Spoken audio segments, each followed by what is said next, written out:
welcome to Quiet Riot, the podcast that's more of a stab in the dark than a stab in the back. I'm Andreou. And I'm Naomi Smith.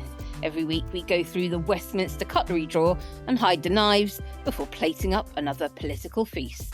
Our utensils may be blunt, but rest assured our wits are even blunter. So settle down with your snack of choice as we begin another Quiet Riot.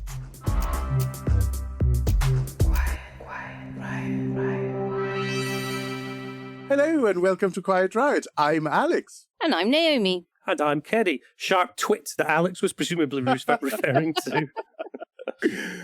Now, this week we have little option but to rake over the internal Labour Party shenanigans and the King's speech. And on this week's Ask Us Anything session with Ko-Fi backers, we were given so many more questions than we could possibly answer in an hour, so we're going to aim to answer the overflow in the second half of this show. Plus, of course, there's a Grin and Share It to lighten the load. Don't forget, if you want to be at our next live online recording, sign up at ko-fi.com/quietriotpod for as little as $5 a month. We'll have an editorial meeting coming up very soon for you all. Now, let's get going. Quiet Riot. Last week's local elections triggered more than 80 of Labour's own MPs to publicly call on Keir Starmer to resign or set a timetable for his departure. Starmer, defiant, told his cabinet he will get on with governing. Around 110 Labour MPs then signed a counter-statement warning against any leadership contest, with Deputy Prime Minister David Lammy insisting that no one had the numbers to actually stand against him. So until Wednesday morning, we had a rebellion too big to ignore and yet too fractured to land its punch. The worst of all worlds, you might say. Not enough authority to silence the critics, not enough momentum among the critics to finish the job. By Wednesday afternoon, it was briefed that Streeting would imminently resign and trigger the leadership race. Now, the most recent polling from More in Common, who did field work after last week's local elections, gives a clear read on where the public now stands. Reform lead by 9 points, up to 30%. That's 2 more than before the local elections. Labour have stayed more or less the same on 21. The Tories are down to 19, Lib Dems up 2 to 14, and Greens back a point to 11%. That is a picture of a governing party that has not even received a traditional post-crisis sympathy bounce. The internal chaos of the past week has done nothing to arrest the slide, and Reform are now pulling further clear. And into all of this chaos walked the King for the King's speech. The state opening of Parliament took place on Wednesday morning, with the government setting out its legislative programme for the coming session. Among the bills trailed in advance was legislation to bring British Steel into public ownership, though the wider question hanging over everything in that chamber was whether the government doing the outlining will still exist in anything like its current form by the time those bills actually make it to the debating chamber. A legislative agenda delivered in the middle of a leadership crisis is a peculiar kind of theatre. So today we want to unpick all of it. The entire political class, all of us here, they are not happy with how we have been doing politics. It is time to get serious. I will give way. The Right Honourable Lady seeks to lecture us on why it is that everyone is so fed up with the political class, but uses this opportunity not to lay out what the Conservatives would do, but to spend her time insulting everybody on this side. Surely that's not the way to proceed. Oh, I'm not done yet. There is plenty more coming. Alex, let's start with the coup. At the time of recording, it has so far failed because nobody can agree on a successor. Where's your head at on that at this moment in time? Because I know that we've all been oscillating over the last few days on it. Is this more about the weakness of Starmer's critics than the strength of the man himself? And what do we expect might happen after we hit pause on this recording and putting the show out on Thursday morning? Yeah, I mean, I find it interesting that I think that the parliamentary Labour parties finally were where the country has been at for several years, which is we just want someone to do something, but we don't know what that is or who the person might be. And so they're finally in tune with the sentiment out there. I really do move from one position to the other within half-hour segments. And I want to make that clear because I don't want anything that will be expressed today to be held against me. Because literally I would say a different thing if you asked me in half an hour. I go from understanding why the Labour Party is doing this to feeling incredibly angry that they should be doing this after what we've gone through with the Tories. I go from thinking that West Streeting has fallen at the first hurdle by failing to organize his shit sufficiently to mount a successful coup. Yeah. That really is a minimal test of effectiveness and efficiency, isn't it, against such a weak prime minister? And also, like, his ability to be a campaigner. He clearly did not want to wield the knife because he wanted to inherit the crown, and the one that does the stabbing often doesn't. But the fact of the matter is he failed to convince Starmer to step aside graciously or to wait until somebody else with the numbers knifed the PM first. But yet, that probably is what he's going to have to end up doing.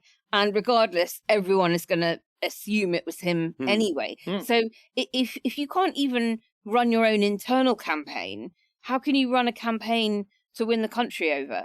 And actually, if you look at the last 2 out of 3 occasions, the person that wielded the knife did end up wearing the crown. Johnson was very much the prime mover against Theresa May, and he did become prime minister, and Rishi was very much the prime mover against Johnson, and he did become prime minister. So when you believe the prime minister to be as disliked as Starmer, I don't understand this reticence. You should be thinking that people will thank me for wielding the knife. So I think he's somewhere caught in conventional wisdom that says don't do it. And he's showing himself to be a little bit of a pipsqueak, which I think kind of disqualifies him from the job in the first place. But I also, like I said, I go from one extreme to the other. I also understand why he's doing it, because it is incredibly clear that he would lose a contest with a membership against pretty much anyone. I think he would probably lose a contest with a membership, even if he went up against Starmer. Or Richard Bergen. And so I think his only chance is to be the only person that's kind of together enough to go quickly, and for the rest of the Labour Party to go, look, to avoid endless chaos, let's just go for this. And there not to be another candidate. For anyone listening who's thinking about mounting a takeover in their own lives, there are 2 basics of regicide, and this applies whether you're fighting a deeply unpopular incumbent or somebody who's actually popular. But you have to bring a king, and you have to bring an army as well. And Streeting has not convinced us, hasn't convinced anybody that he's a king. And he certainly hasn't brought an army. And so that level of unpreparedness, given how long everybody's been talking about this, is just very, very disappointing, I think. Why do you think the miscalculation is? Why do you think this happened? I always get the impression that politicians manage to be bounced into making big decisions, even if they had their whole lives to think about these big decisions. There's something about about human nature and about the sort of people who we see in politics that can drive people to plot and to allegedly plan. But when it comes to actually taking that step and grabbing the opportunity, they fall flat on their faces. We've seen it with very, very accomplished political operators. Gordon Brown, when he took over and bottled the chance to go to the country, is perhaps the most famous one. And that's not a man who was naive about his politics. And yet even somebody like him, faced with that big moment, chose the timing wrong. I mean, the army he needed to bring was the PLP in sufficient number that there wouldn't really be a challenger, because he will always have known that his odds of getting past the membership are basically next to 0.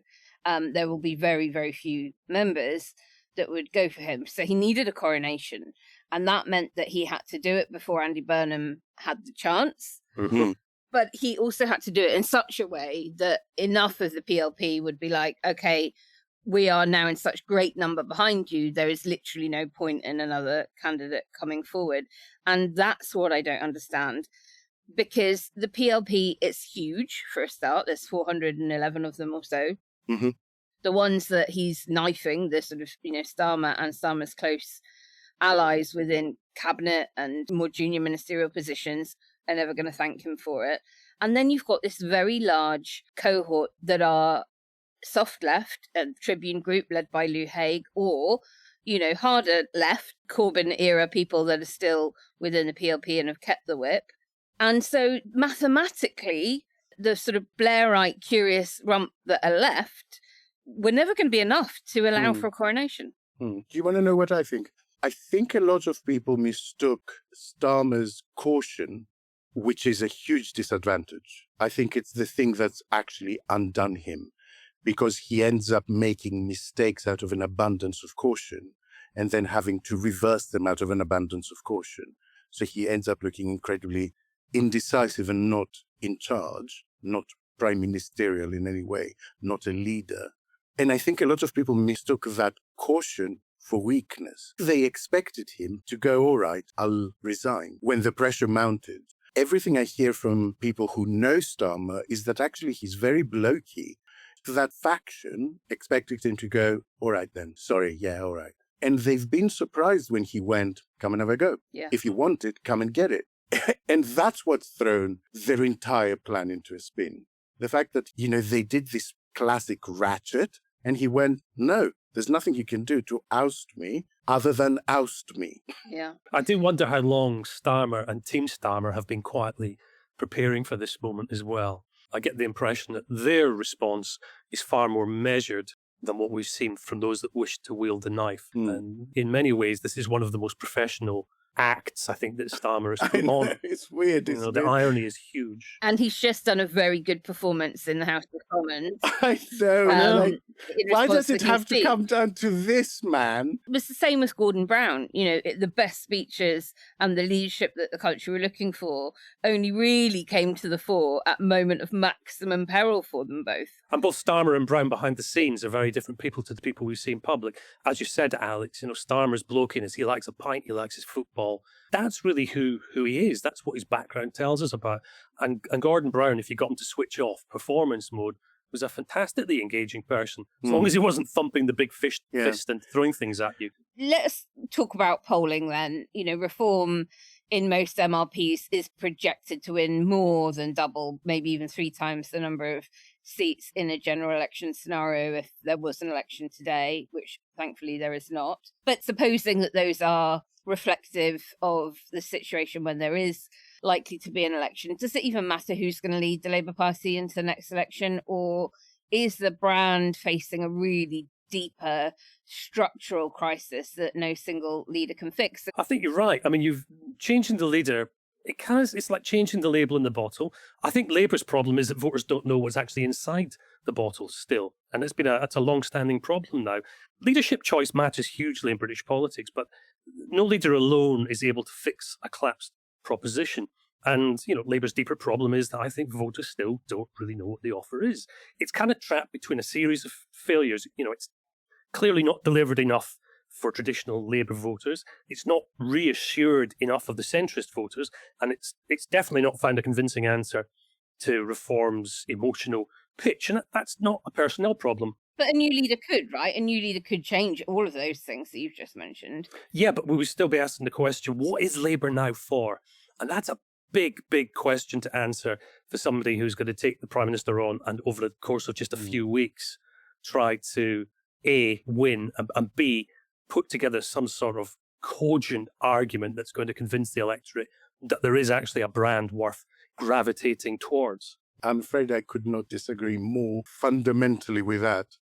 One of the only advantages of politics being as fluid and febrile and changeable as it is now is that if you find yourself in a weak position, politics is fluid and febrile and changeable.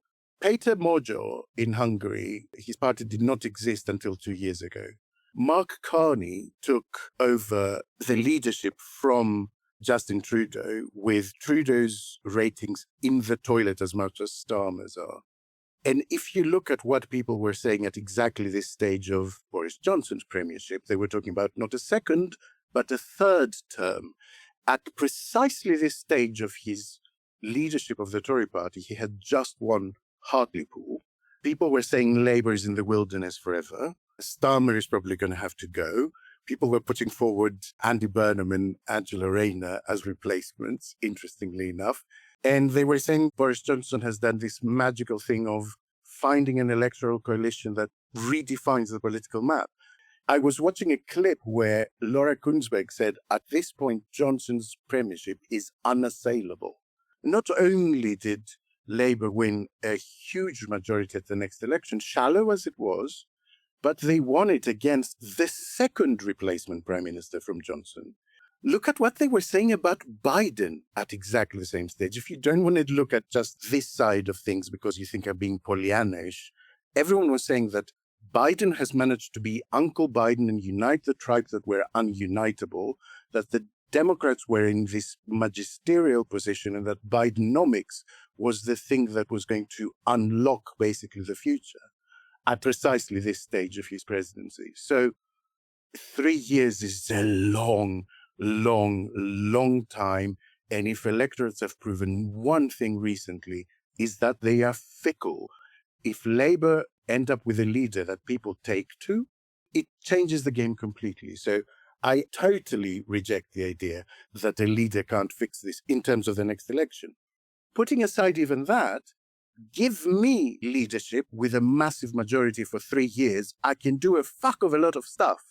So even if Labour are dead and buried at the next election, they can do a massive amount of good with their huge majority in the next 3 years. It's essential for them to get themselves together. One thing we should remember is that in the first instance, the electorate we're talking about isn't the great British public, though. The electorate we're talking about is the PLP. The electorate we're talking about is Labour Party membership. And that doesn't necessarily adhere to the same norms that the broader electorate across the country would adhere to. And I think that's a huge challenge for whoever ends up leading the Labour Party over the next couple of years. Yeah, I think that's fair. But it's also fair to accept that it's a crapshoot. You actually don't know how someone will go down until they stand out there and make their first speech, and people kind of have a gut reaction to it. Yeah, that much is true. I don't see anybody coming through at the moment who is a Peter Magyar, who is a Mark Carney, who is a Johnson. I don't see that charismatic leader appearing yet. I keep my fingers crossed, though, that somebody is waiting in the wings and is going to surprise us all and bring that sort of charisma to the fore. Oh, how I hope there might be a woman that will do please. it, because Please. it is nothing if not deeply embarrassing for the Labour Party. Yeah, I think it has to they be a haven't woman, had a to be woman. honest, for all those reasons, but also for electoral reasons. Another feature that we have seen a lot in electoral politics in the last couple of decades is that people like to be part of a moment of history. And if you're looking at quite a big moment, a fundamental reset, you can't get more of a reset than saying, here is the first woman Labour Prime Minister for the very first time in this country. Quiet Riot. Starting or growing your own business can be intimidating and lonely at times. Your to-do list may feel endless with new tasks, and lists can easily begin to overrun your life. So finding the right tool that not only helps you out, but simplifies everything as a built-in business partner can be a game changer. For millions of businesses, that tool is Shopify. Shopify is the commerce platform behind millions of businesses around the world and 10% of all e-commerce in the US. From household names like Gymshark, Rare Beauty, and Heinz, to brands just getting started. Shopify has hundreds of ready-to-use templates that can help you build a beautiful online store that matches your brand's style. And you can tackle all the important tasks in one place, from inventory to payments to analytics and more. No need to save multiple websites or try to figure out what platform is hosting the tool that you need. And if people haven't heard about your brand, you can get the word out like you have a marketing team behind you, with easy-to-run email and social media campaigns to reach customers wherever they're scrolling or strolling. Start your business today with the industry's best business partner, Shopify, and start hearing. Sign up for your $1 per month trial today at shopify.com/realm. Go to shopify.com/realm. That's shopify.com/realm. Quiet Riot. Now, we know that the media are even more vicious towards women than male politicians, and of course are generally more vicious towards left-wing politicians than right. let's just have a little listen to a clip of said journalists shouting outside Downing Street. Is it over for Keir Starmer? Will you ask him to step down, Mr. Lammy? Has the Prime Minister lost the dressing room? Should the Prime Minister resign, Minister? Is it over for Keir Starmer? Will you ask the Prime Minister to step down? West Streeting, do you want to be Prime Minister? West Streeting, are you measuring the curtains? Is it over for Keir Starmer?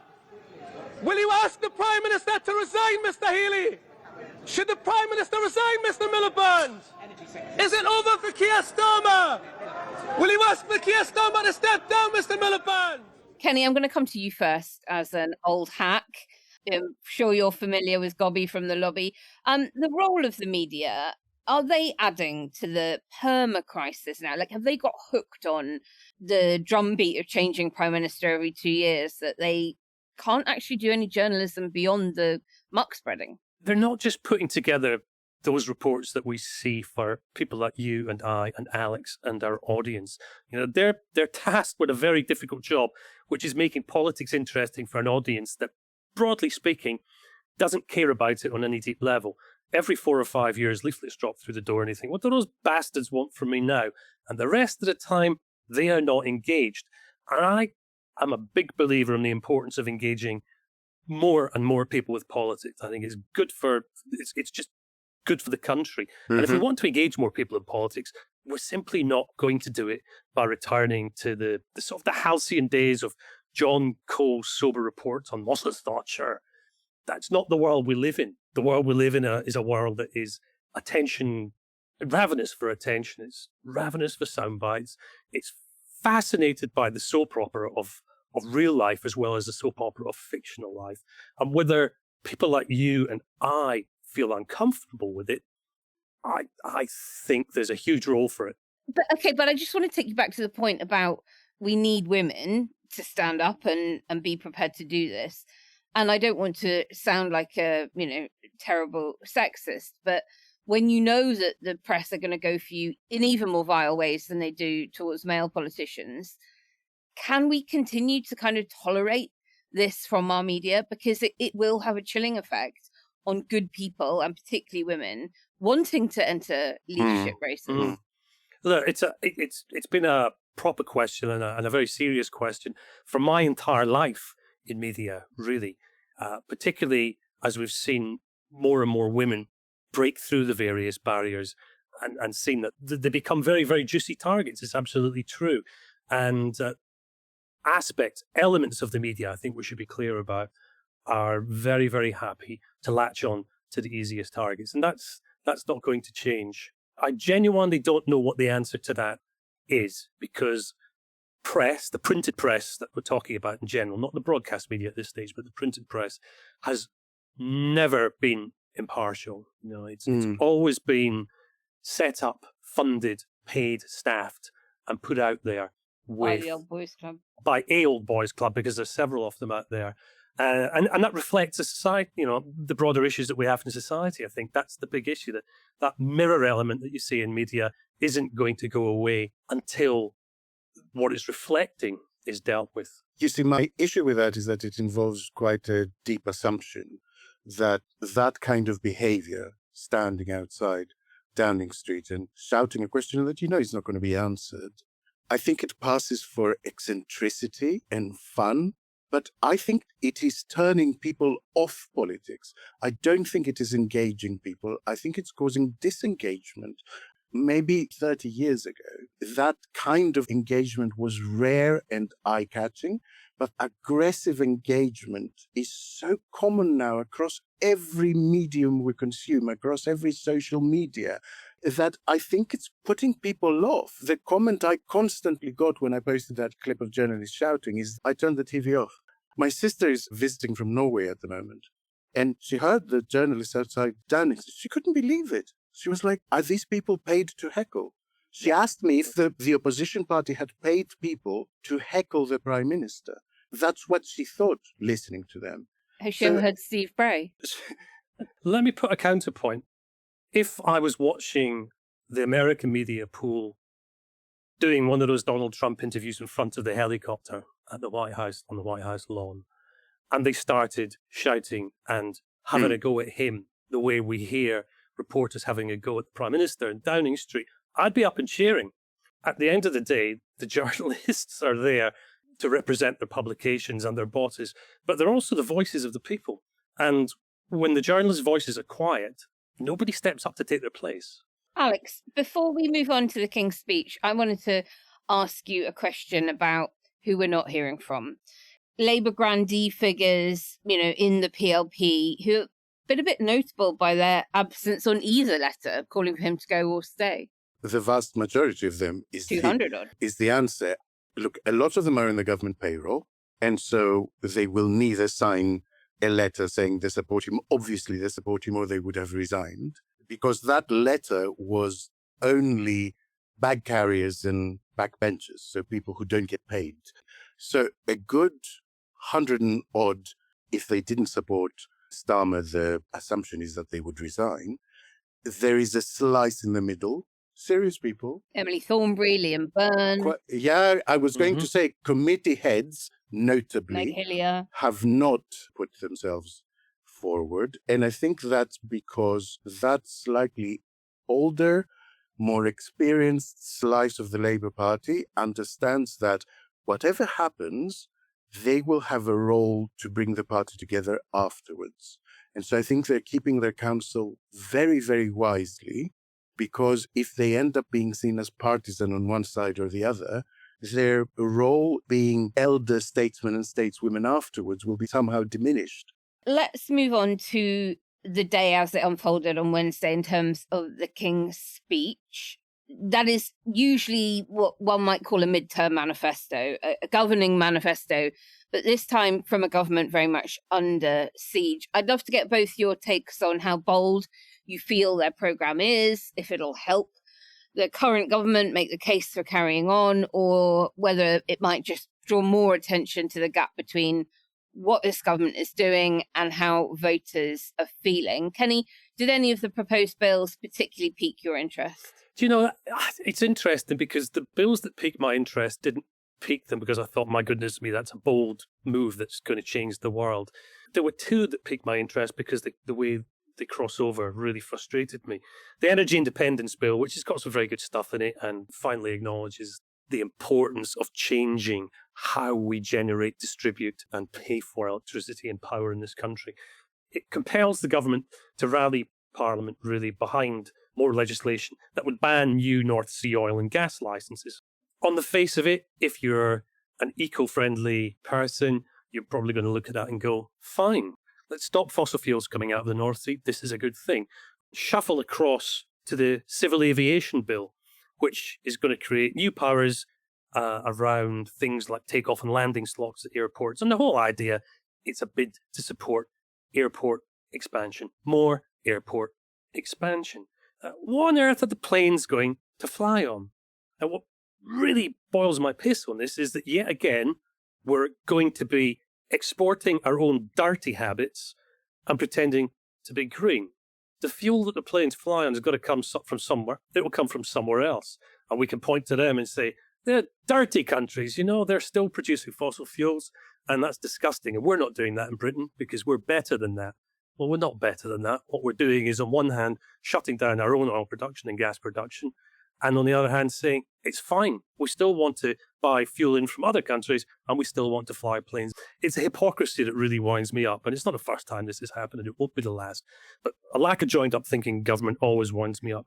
But then there was at least quite a lot in there around rail, both high speed, Great British Rail. It's not just, let's fly everywhere. They are trying to invest much more in our train infrastructure too. Alex, what about you? Any particular bits of interest from the King's speech? The leasehold reform, for me, is the top one of those, because it really is a... Because you're a leaseholder? I'm joking. Well, look, I am, but I'm not, in that we're a small conversion and we have a sort of umbrella company above it that owns our own leasehold equally, if you know what I mean. So I'm certainly not in the usual position of a leaseholder where they depend on someone else to determine what ground rents and things like that they need to pay at all. And we are all very flexible with each other in terms of increasing our leasehold for X years at a very reasonable price. So I'm not in that position, but it is a really antiquated problem that causes a lot of issues. And I think it is a genuinely good thing that they're doing something about it. I thought the new bill to help realign with the EU was notable, but I'm sure that will be one that you will choose to tell us a little bit about. So I'm not going to steal your thunder. There was some stuff, like the digital ID thing, I found quite baffling in that, I'm not against ID in general, but I thought that was kind of dead and buried. It had caused quite a lot of resistance. So I don't understand why it's being revived now at the sort of height of unpopularity of this government. So it was a mixed bag, but in many ways it was a sort of weird pause in hostilities that no one is taking very seriously or looking very closely at, because most people don't think that Starmer will be there to deliver it in a few weeks or a few months' time. I have to say, only about 1%. But 1% less sure about that than I was a few days ago.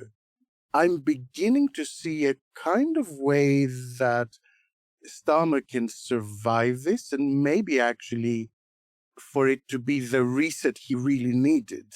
Whether that changes how he approaches the job, which is the problem in the first place, I don't know.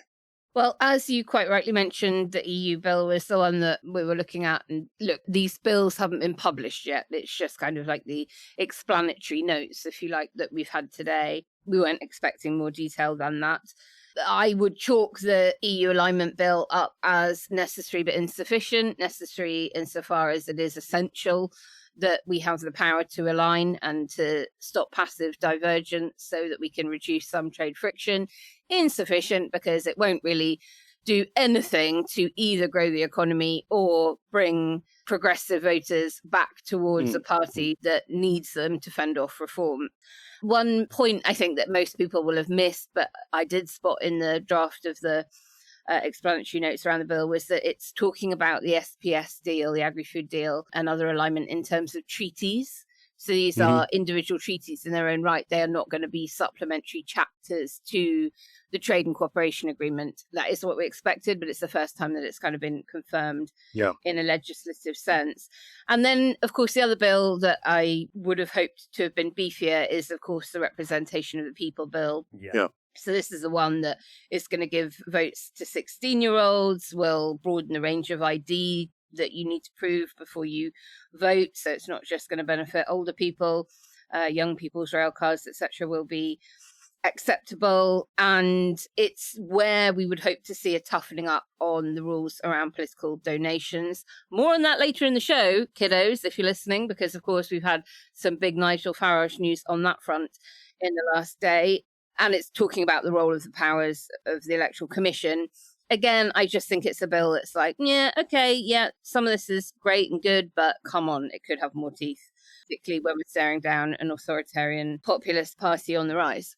And I think it's important to also say that while we're looking at this awful side of our politics with journalists just screaming, are you going to measure the curtains West Streeting, as if it's somehow incisive and engaging, there is another side to our politics, and it is a side that I personally appreciate very much. I found Naz Shah's humble address introducing the King's Speech, explaining her personal circumstances, the stuff she went through, and her incredulity at ending up an MP representing the city she loves. I just found it incredibly touching, and I wanted to play a little bit of it because it's so easy to be cynical right now and say everything is broken. But there are some aspects of our politics that I think we can be rightly incredibly proud of.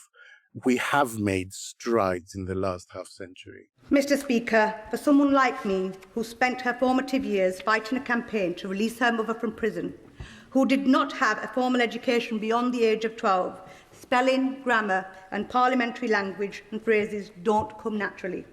Forced into a marriage at 15, lugging a black bin liner of belongings as a homeless teenager, left all alone as a guardian to a younger brother and sister, without a shoulder of support or stability in life.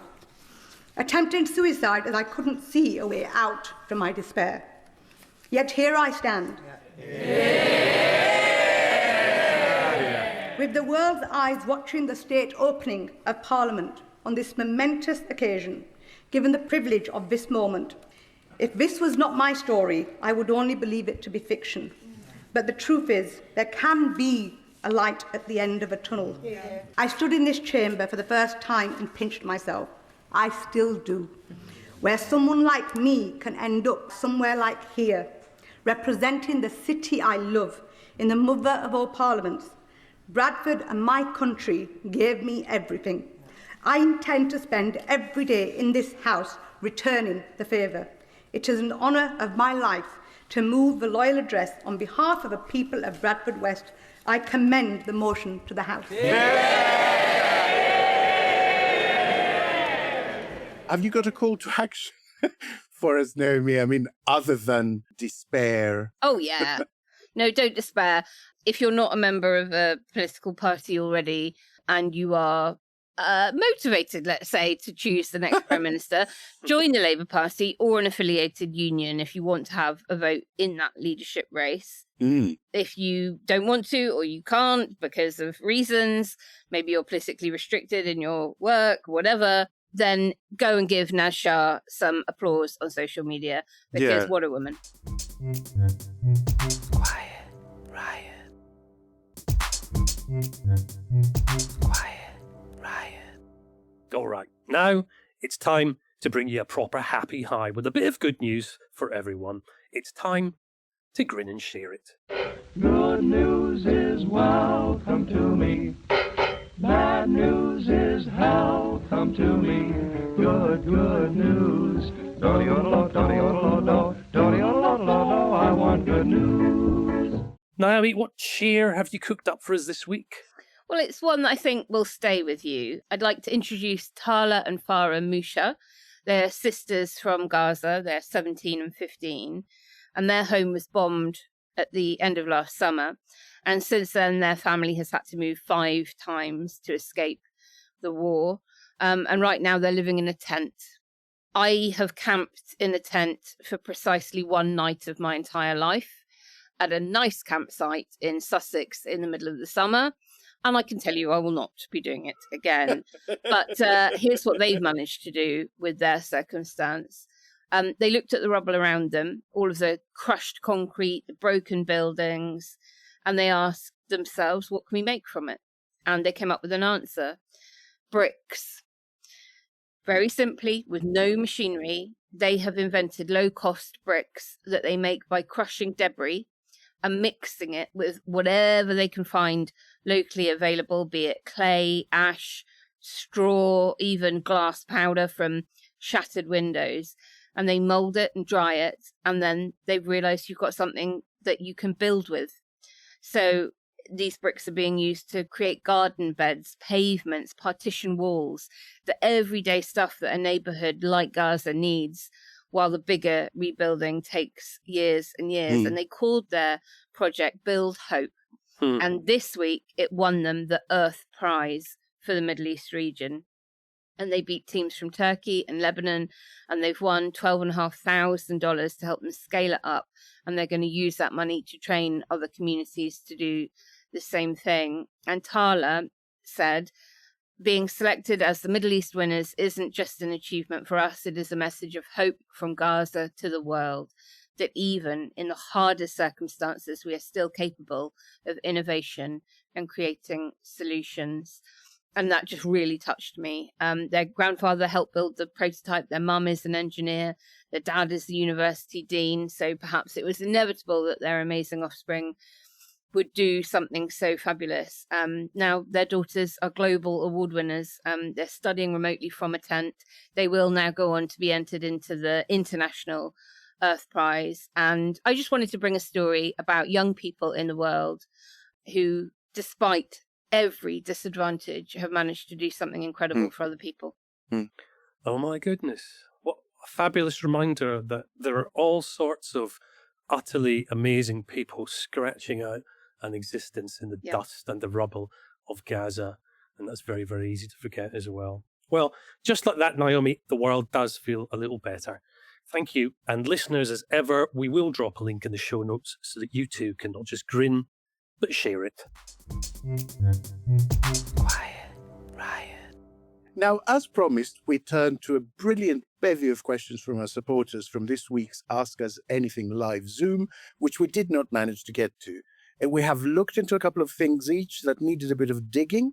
And there was one question that we decided we should all answer. What is the one thing that a new Labour leader should prioritise in their first 100 days? Or for that matter, Starmer should prioritise in the next 100 days in the unlikely event he makes it through. Because, let's face it, if he does somehow pull through this, that will be the mother of all resets. Okay, shall we start with Naomi? What have you taken on? Okay, well, one that I'm going to start with was a brilliant question from a listener who asked us, why do the Lib Dems get ignored? And I'm going to reframe the question a little bit to be less about why the media ignores them and more about why the party fails to generate the political gravity that would get them media coverage. So I've got a couple of key threads here. One, I think the party has become geographically and therefore socially hollowed out. The Lib Dem MPs now represent the wealthiest constituencies in the country, wealthier than the Tory seats. And I think that the party had this long-held substantial membership base in affluent areas, but historically, many of its MPs represented poorer and more marginalised communities, particularly in Scotland and the southwest and Wales. And that helped anchor the party somewhere between the centre and centre-left. But they kind of now retreated into this narrow band of affluent, formerly Tory rural England, and no longer contests or even aspires to contest urban, working-class, younger voter territory. And in those spaces, of course, the Greens have completely replaced them, and a party without profile just isn't newsworthy as a national force. Secondly, I think, they've got a very large number of MPs, 72, historically large for them, but almost no influence on the national conversation. And that's because it's not really achieving anything in terms of the national debate. The pavement politics, the seat maximisation model has produced really good parliamentary numbers, but without any political power or visibility. And then thirdly, I think Davy's strategy is actively counterproductive. Davy equated the Greens with reform as extremists. And I think that when a significant portion of Green voters were Lib Dem voters 6 months ago, that is a ludicrous position for him to have taken and won't be helping. And so rather than courting disillusioned progressives, they're slamming the door on them to protect their new wealthier base in places like Henley. And that just isn't a party that's going to try and lead a national conversation. So Kenny will tell you, journalists cover parties that have a legible story, a sense of direction, and enemies worth fighting. But if you define yourself as a party about where you're not standing, then you're just not giving journalists anything to work with. So they need to pick fights, start confronting a bit more, and stop the kind of seduction of the wealthier voter. Alex, what about you? Someone asked for an update from Hungary because obviously we heard so much around the time of Peter Magyar's election, his dethroning of Viktor Orban, and very little since really. So people wanted a kind of update of how that is going on. He's now been sworn in as Prime Minister and a couple of days ago gave his first speech in the Hungarian parliament. And it was quite a bracing speech. It was both fiery in terms of we're going to go after the people who screwed the country, but it was also full of genuine, direct and heartfelt apologies to all the various groups that Orban victimized. So it was notable that he went from area to area and said, I want to say sorry to the people that had to put up with X, and this is what I'm going to do to change it. And I thought that holds actually quite a lot of lessons for Labour right now, because the one thing that was very, very clear from the Hungarian election was that they voted for Tisza because they wanted to get rid of Orban. Yeah. They wanted change. They weren't voting on the basis of specific policies. They were voting for systemic reform. And Magyar seems to get that and seems to be acting on it with real speed. The only other thing that I wanted to mention by means of an update is that I have now seen some polling after the election and without Orban's hand on the tiller of a lot of the media and a lot of the polling companies. And it revealed something that I think is worth mentioning, that there is a kind of ideological heterodoxy in TISA voters, which we knew because he's pulled in quite a diverse group of people who just wanted to get rid of Fidesz. Yeah. But even the right-wing voters that supported TISA are actually quite socially liberal. And so you get very, very high support for LGBTQ rights, even from the right-wing part of his support. I think it's a phenomenon that you see a lot in Spain. Spain always impresses me in that I feel a spirit of liberalism that lives inside people because of what they went under Franco. So they don't put up with shit. Spaniards will take to the street if you annoy them. I was in Madrid during a very famous moment where all the gay bars, in the gay district, decided to start charging an entry fee on Fridays and Saturdays.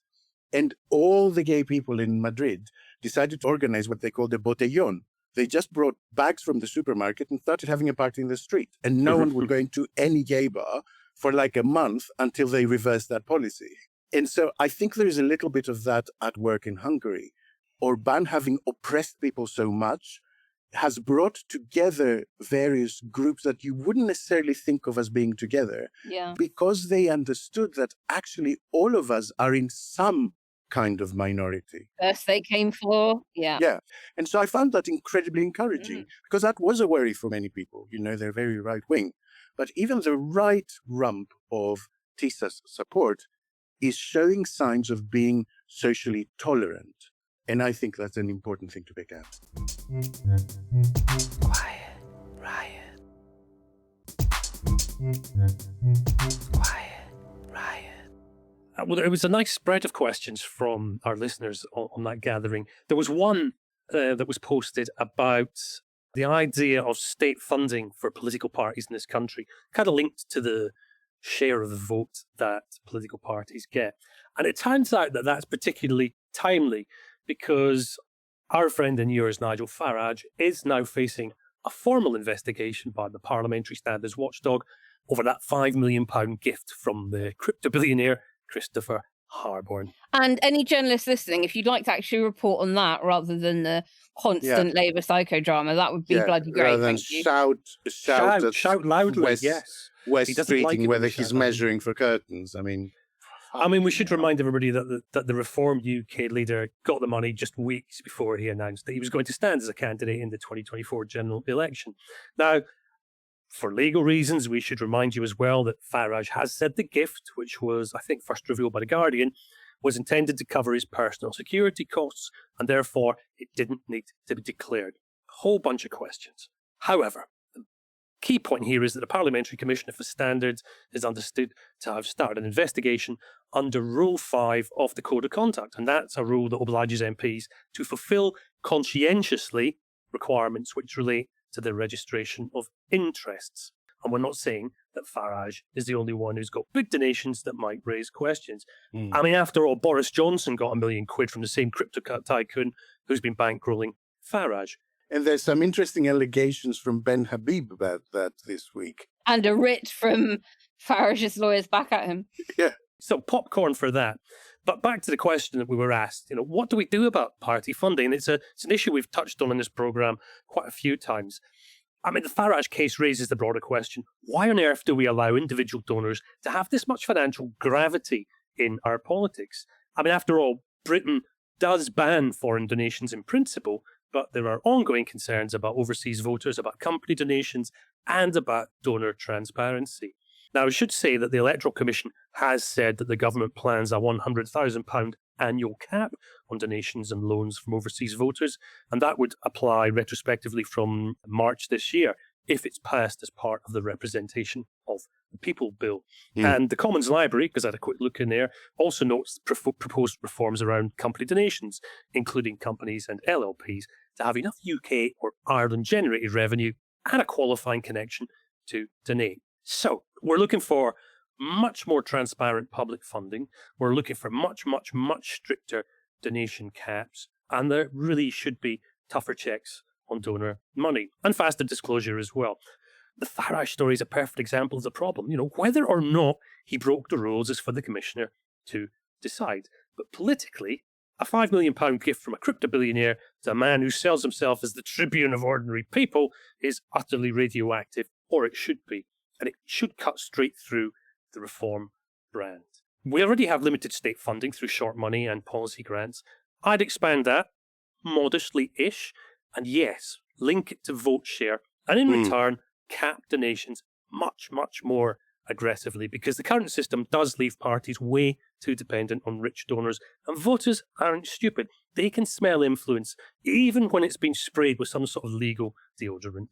Now, I say again, this doesn't imply that any wrongdoing has happened, but the rules are very, very strict, and £5 million is a crazy big amount of money to receive as an alleged gift. Yeah. Alex, do you want to go with your second question now? I think somebody asked you about something on which you have a fair bit of lived experience. And actually, it kind of fits with what we're talking about, because it's about regulation, regulators. And someone was basically asking how to fix the regulators. There are two parts to the answer, and I'll keep it very, very brief. The first is to recognize that there are certain markets that cannot be regulated out of dysfunction because they are natural monopolies. And so the notion right from the start that privatizing them would introduce some sort of competition which would bring some sort of efficiency just doesn't work on any theoretical economic level or any practical level that we've seen. When every household has only one choice of who provides the water, there is no competition in the water industry. When the vast majority of routes on rail are on the same infrastructure, there is no competition. You know, someone gets the franchise for those routes and decide what they're going to charge. And so I think the first step is to realize that there are certain industries that are unregulatable because they shouldn't be private, and take them back into public ownership. The second part, let's have a listen to a familiar voice to one of us, at least. During this Parliament, there have been many complaints of regulators, including quality care and police complaints. Who will guard the guardians? Would my noble friend agree with me there should be an overarching regulator to look at Ofcom, Ofsted, Ofwat, Ofgen, and the like? It might be called the Effectiveness Office, otherwise known as FOF for short.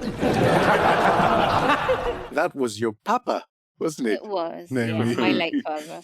And I think the point he was jokingly making was that if you end up with a regulator of the regulators, as it were, who regulates them?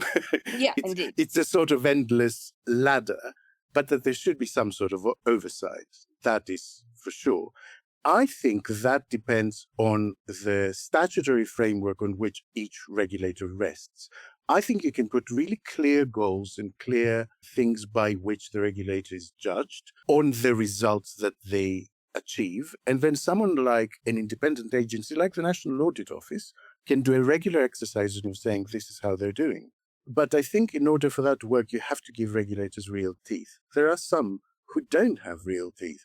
The punishment must reflect the crime. Otherwise, companies simply absorb fines as part of their business plan. Which is what many of the political parties do with the Electoral Commission. Absolutely. And the Electoral Commission is a great example of exactly that kind of problematic regulator, because there is zero incentive not to break the rules. If you get caught, you pay a bit of a fine. So what?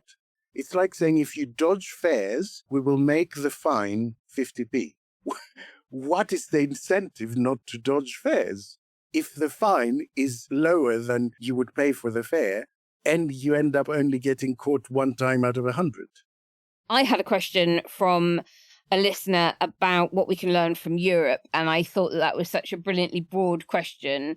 I could answer it in 3 themes. What can we learn from EU member states about how to govern ourselves?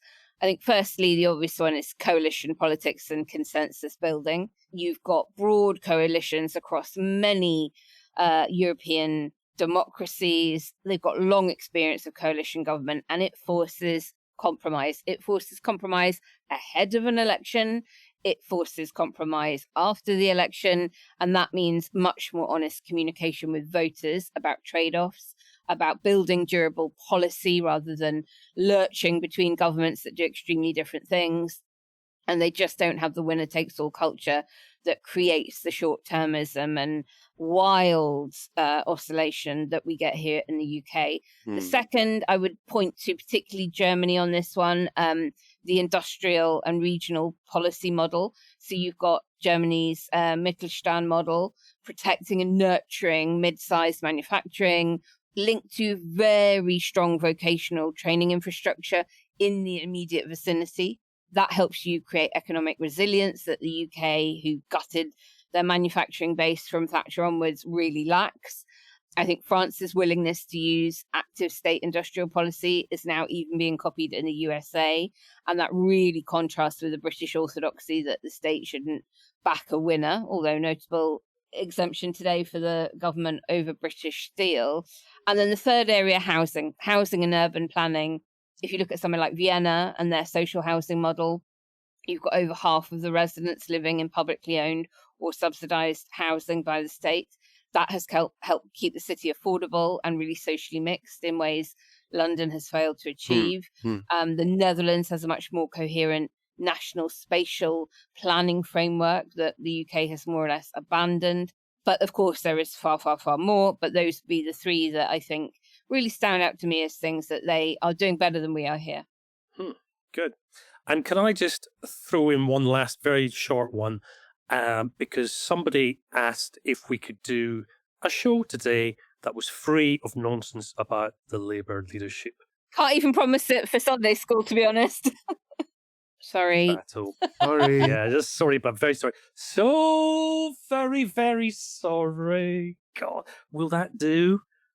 So now to that question that we all have to answer, just to remind you, what is the one thing that a new Labour leader should prioritise in the first 100 days, including Starmer, should he survive? You should go first on this. Go for it, Alex. Yeah. Okay, so I'm going to be cheeky, and that's because I think there should always be a little bit of medicine and a little bit of sugar in these things. So I think they should always be paired. You should do something that is very popular, matched with something that may not be so popular, or at least might get a little bit of fire back at it. And so the most popular policy right now in every single polling that you look at in the UK is to increase the tax on gambling companies. It's supported by over 80% of people. Why wouldn't you? Especially the ones that are set up offshore to avoid tax. You really have to do something about that. And I think that would yield quite a bit of money. And then the policy I would match it with, which I also think is very good, but would get you in a little bit of a confrontational situation, would be social media regulation. I really do think there is an out of controlness to the social media environment, simply because governments are too cowardly to intervene and say, this is how our landscape should operate, a do no harm attitude. I really do think they could go much faster and further in treating social media platforms with the same strictness that they treat all other publishers, because at the moment it feels to me like the Wild West. And I think that would also be quite popular with a lot of people. I think it would have its serious opponents, which is why I'm suggesting it together, paired with a very, very popular policy that has few opponents. But I think it is essential, because part of the degradation of the political debate we're seeing in this country is down to this atmosphere that you can get on Twitter and threaten to rape a female MP and nothing really happens. Kenny, how about you? First 100 days, you're the chief of staff telling them what to do. Well, I was kind of torn with this because my initial thought was to go with a Royal Commission on electoral procedures. Desperately needed them. We've just had elections run under three very different systems in Britain. Perfect time. And I thought, no, hang on a second. Cost of living. We need an emergency bills and energy security plan. Good idea. Change in the high street, cut everybody's bills. And I thought I would cheat. I thought I would look at the BBC website after the King's speech to see what voters actually care about from the King's speech. And amid the Starmer drama, amid the King's speech, amid the sundry plague, ships and wars and general global madness, I checked what the most read story on the BBC website was at lunchtime. Any guesses? No.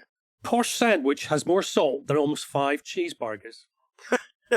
God. Number 1 read story on the BBC website. But it's Posh. delicious. Do you know what? It's from Gales, so, there you go. So, I, in the first 100 days, am going to introduce a National Sandwich ID card. SID, for short. Now, that is going to help boost health, it's going to help boost the high street, and it'll help boost government coffers too, because we're going to sell all the data on it, because we sell data all the time. Anyway, SID users will get access to discounts on healthy sandwich options, which for me, being Scottish, is anything with lettuce, basically.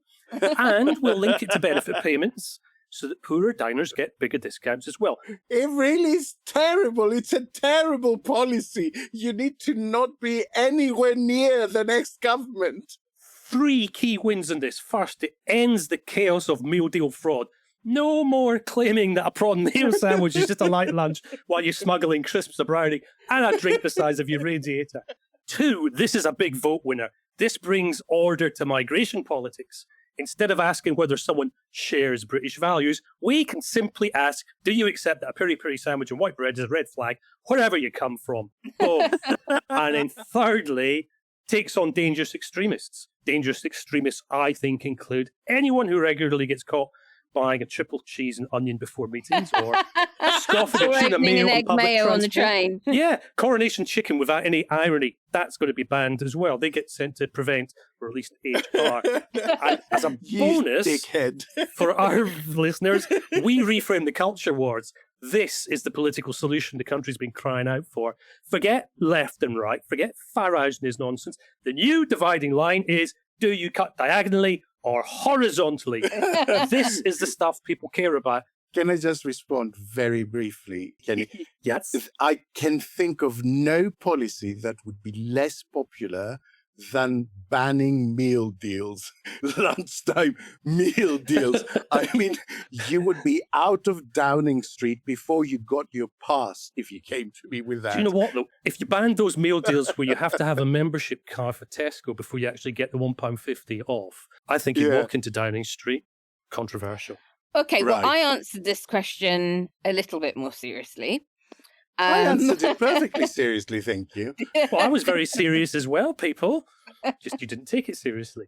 Clean break from the visionlessness that has gripped the Starmer project, the Mingvar strategy of the election that carried on into how they governed.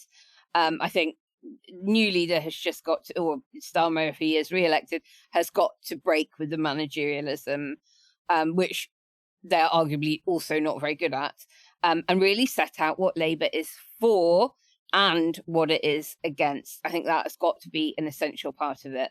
You've got to reject all of that island of strangers stuff and the Mahmoudism rhetoric on migrants, reject the Liz Kendallite benefit scroungers narrative, reject the red lines on Europe, and set out what you are for. That economic narrative we know is going to be critical to calm the bond markets. And if you pledge to rejoin, the signalling effect of that would rally sterling, bring down borrowing costs, therefore interest rates, and I think you would see pretty swift inward investment into the UK too. I think you've got to reset the political culture. I think the perceived closeness to the old guard and figures like Mandelson has damaged the party terribly, and new person has got to be seen as clean, direct, and really willing to take on vested interests across the country and within the party itself. And then finally, Kenny touched on it, the constitutional stuff, offering a really credible and respectful offer to the devolved nations and the English regions, not top-down management from Westminster, and promise PR for the next election. Oh, not much then. Give us the call to action then, Alex. Well, a slightly self-serving one, but I think it suits the topic that we were just discussing. Sign up to Backers and Coffee if you want to be at our next live Zoom. The next one is an editorial meeting. If you can't stretch that far, do make sure you help the show in other ways by leaving a review, updating your old review, sharing the show with a friend, visiting our bookshop. There's links to all of that in the show notes. Riot. Well, that is it for another feast of political shenanigans. Thank you all so much for tuning in today. And don't forget to check out our sister podcasts. Arthur Snell has a new Behind the Lines show out with the latest in Syria, and I find that jihadists are always a good way to escape the SW1 madness for a while.